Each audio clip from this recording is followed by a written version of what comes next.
Shida Stories is an ongoing audio documentary about the lives, memories, and dreams of the diverse people who spend a good part of their time around Shida. Shida is short for 师范大学, or in English, National Taiwan Normal University. I'm your host, Eva Tsai. Hello and welcome back. It's been a long while since I last updated this series with new episodes. I still teach at Shida and still produce podcasts. I incorporate podcasting in my teaching whenever I can. Sometimes the goal is to experiment with the audio form. Other times, it is a cool way to hear yourself out, a narrative exercise, like this episode. In the spring of 2025, I designed a collective audio recording project for my undergraduate students. I had recording stations set up inside a neighborhood book rental store called Moose. I then invited my students to use their voice and storytelling to create some material for this podcast series. I suggested 3 ideas for their recording. First, they could tell their Shida stories. Second, since the class is about popular culture in Asia, they could also share a popular culture story involving themselves. Finally, they could introduce Moose, the bookstore, as they experienced it. In this episode, you will hear Huang启恩. He has another name, Yvo Wagian. He's from his mother's family side in the Philippines. He will tell you how he came to meet his half Taiwanese and half Pinoy identity growing up in Taiwan.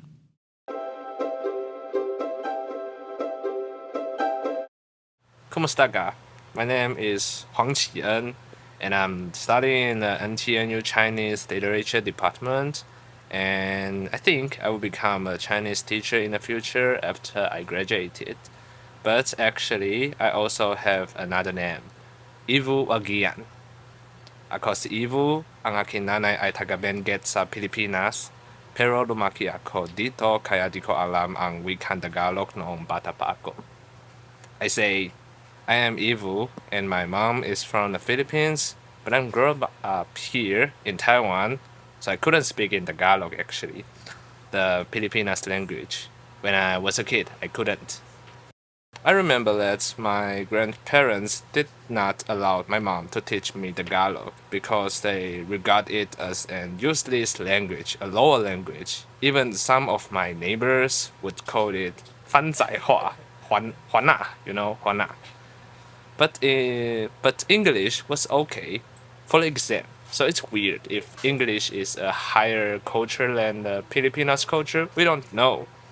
But it made my mom undervalued her culture. She refused to teach me deep Tagalog or even talk some things or even tell me the culture or story of Filipinas. Okay. So actually, for a long time, I wondered whether I was a Taiwanese or Pinoy. If I was a Taiwanese, why my skin is brown, but if I was a Pinoy, why I got no idea with Filipinas culture. The other story, to be honest, I do not agree that Taiwanese are very friendly to every kind of foreigner. At least they are not friendly to Filipino. Maybe only friendly to white people, to be honest.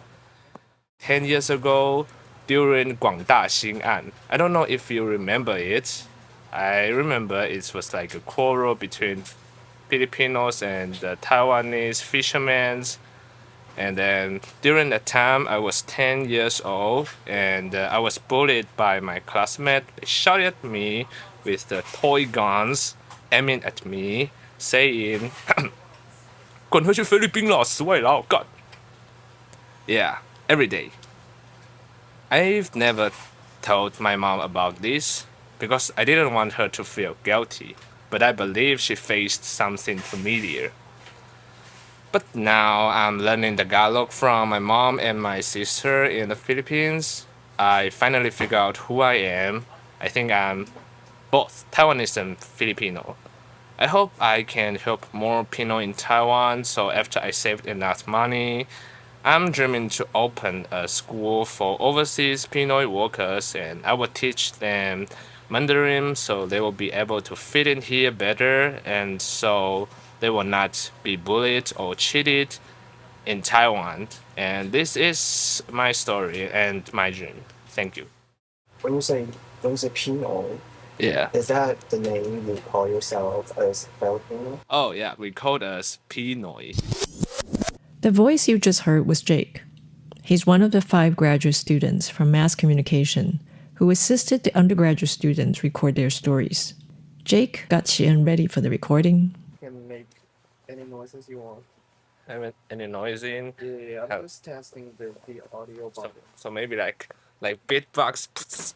Yeah, sure. It's okay. He also engaged him in more conversation after hearing the story. When you say Pinoy, Yeah. is that the name you call yourself as Filipino? Oh, yeah, we called us Pinoy.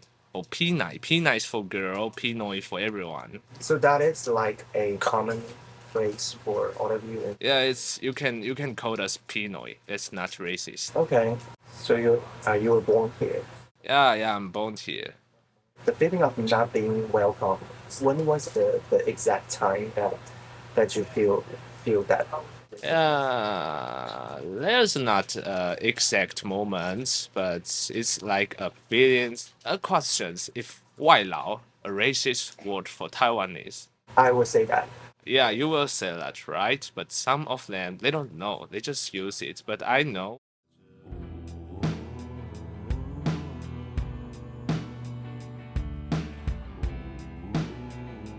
In high school, we have to learn how to cook, right? Yeah. I always be the one who cleaning the kitchens. It's a vibe, you know? I would just say, I'm a white now, so I'm good at cleaning.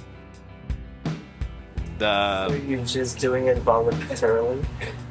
It seems like voluntarily, but if you are regarded as a white now, sometimes you will be affected and doing something you don't want to do because you are tagged as a white now, and you will do something like that. So let's volunteer, but that's not what I want to do actually. Would you say it's a way of fitting in? Yeah, that's a way of fitting in. You have to fit in Taiwanese society, and so you have to figure out how Pinoy should appear, how Pinoy should act in Taiwanese culture, in Taiwanese society, and then you will follow up. And then even though you should be fair, like you are a Taiwanese, but sometimes they regard you like, hey, you are Filipino, you should very good at cleaning, you should be very good in English, you should blah blah blah blah blah blah, not afraid of hot weather, not afraid of anything. Yeah, being free with spicy food like that.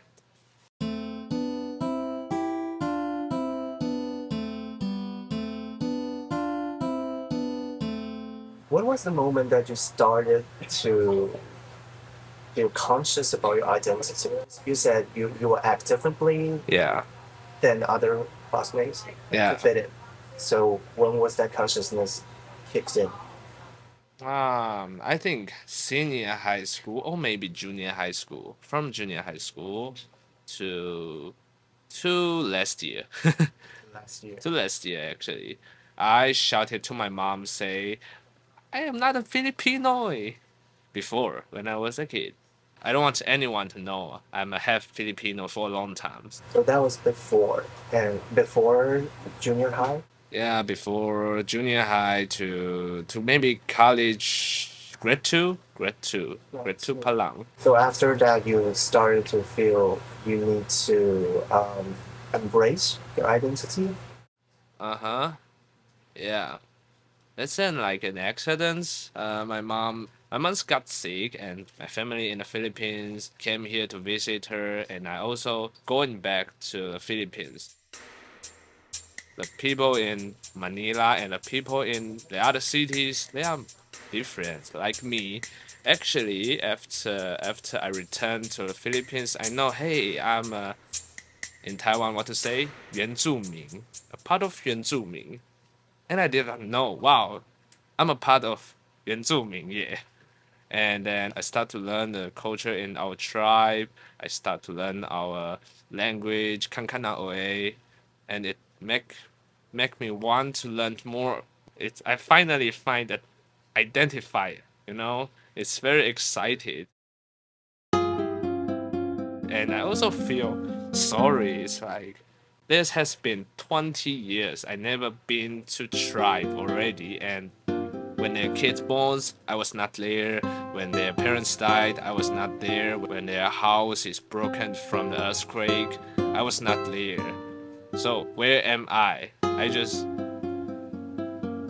betrayed them. That's what I'm felt. That's why I'm trying to help more Pinoy, like my mom, like overseas Filipino. That's why.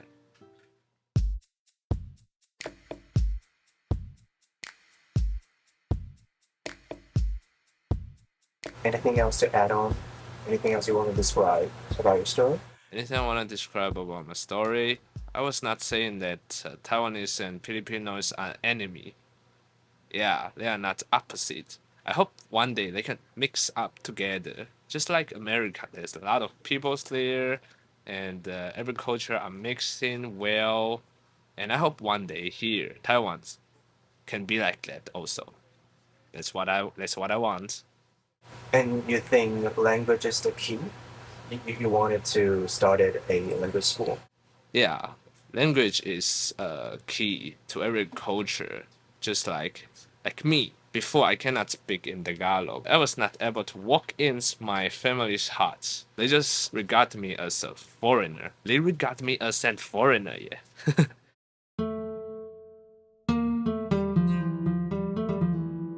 I really spent one semester every day. I never come to school. I just studied Tagalog every day in my house.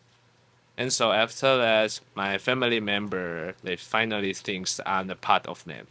Yeah, so language is key.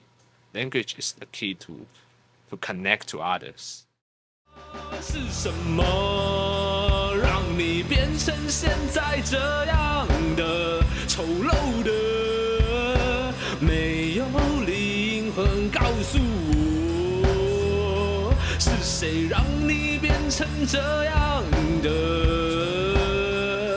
漫无目的地挣扎着。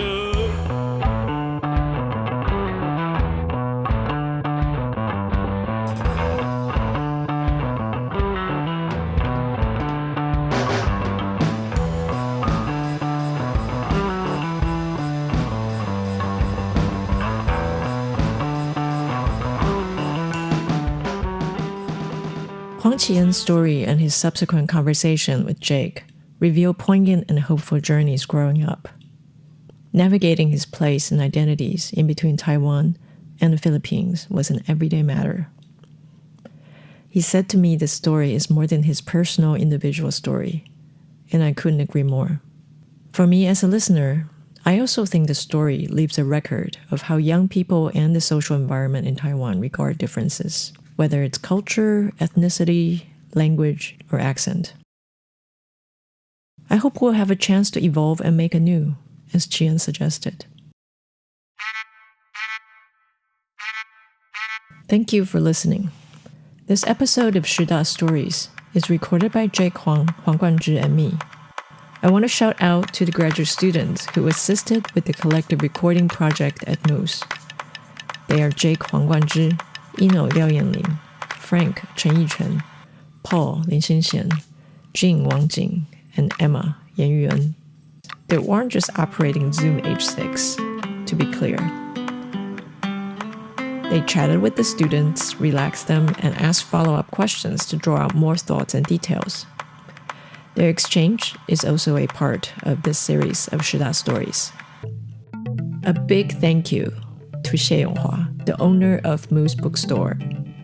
She is so knowledgeable about comics and publishing, so creative with managing Moose, and incredibly accommodating when I took the class on a field trip to Moose. In my non-teaching life, Moose is also a personal sanctuary. Shida Stories is produced by me, Eva Tsai. You can find the show on hopinglab.com and wherever you get your podcasts.